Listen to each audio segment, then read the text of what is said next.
today, a lot of my friends are doing the 22 per day challenge, which is 22 push ups a day to bring awareness to the 22 veterans who are committing suicide on a daily basis. I am recovering right now from a surgery, so I won't be able to do 22 push ups. But I feel very strongly about this issue, and I wanted to see what I could do in order to bring some awareness. And for me, I am a veteran. I have struggled with depression in the past. I had struggled with depression while I was on active duty. And so what I thought was I would bring 22 days of connection to bring awareness. And so each day I will do a short little snippet and share my experience, not only with active duty life, what depression was like for me, my friendships with veterans, particularly ones who have gone through a lot of hardship, either in the field, PTSD, even coming out, different things that have happened. So let's start off today with a little background. I went active duty in the United States Navy when I was 21 years old. That was 22 years ago. And I was one of the first female fire controlmen, which is a gun and missile system technician, introduced into the combat rates. So I was the first female fire controlman on the USS Eisenhower, CVN 69, as well as the first female fire controlman in the gun shop at Sim in Norfolk. I believe that my time on active duty was one of the most important, best decisions I ever made. I grew up, I learned self-discipline. I learned how to, work on a team, to put your ego aside for a greater goal and attention to detail. But the camaraderie is something in the military that you don't find in civilian world. It's not a regular job where you go home, you live, you eat, you sleep, you work with these people all the time, and they become your surrogate family because you generally are in places away from your friends and family.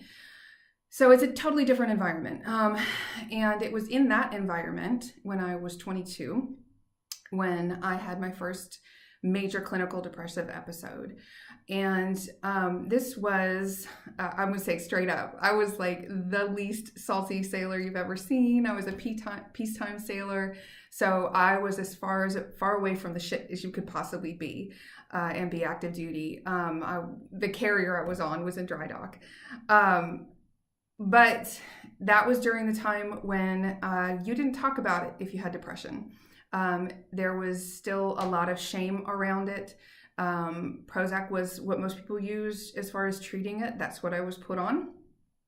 And I really struggled with that decision.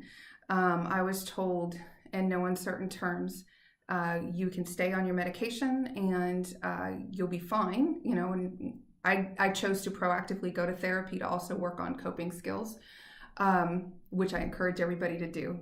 It's not, don't just medicate. Please invest in yourself and find somebody and work on the root causes of this. That's the lasting healing, at least for me. So when I was in, I was given the choice. You can stay on the medication, but we won't let you touch your guns and we're going to medically discharge you. Or I was told you can elect to not take your medication anymore. More likely than not, the situation will get worse. But you can work on your guns. So that's completely counterintuitive to me. I did, thank goodness, even at a young age, choose my quality of life. But it was a very hard decision. And I had people come up to me and talk to me about it, and they were struggling with depression. But because of the nature of our rate, because we had top secret security clearances, you couldn't have even a whiff of depression or any issues at all associated with your name if you wanted to continue to work and serve in the military. So things have changed a lot since then, which is encouraging in that people can get help, but we're facing a huge crisis right now. It's not just about the medicating. Don't just medicate somebody and put them back into the same situation, or don't just take medication and think that that's going to take care of the root causes or the stimuli or the situations or anything like that. You're worth the investment of time and of energy and of resources to get you to a place where you can cope successfully with the experiences that you've had and with the way that your chemistry is wired at this point.